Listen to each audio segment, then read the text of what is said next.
ay pilit na dinudurog at kinakamkam ng mga galit at kahaman.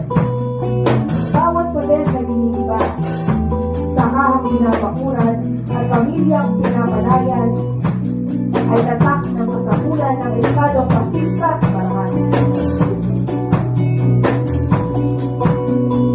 Hindi tayo niluhod sa dulo ng maril ng kinikitin natin sa tayo sa lisan.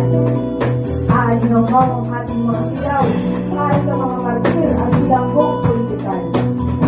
Ang bawat gawa-gawang kaso at pagpatay sa mga magagawang bayani ng sambayanan ay magsisilbing isa ng ating pagbalikwas mula kalayunan, kalunduran hanggang sa ibayong ng ating plano.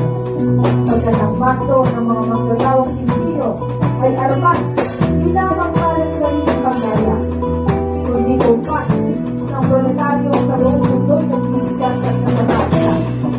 Umigwas, sapagkat ang ating laking laban para sa lupa, sahod, trabaho at karapatan ay bahagi ng kabuhalang pagdaluyong ng masa na lulunod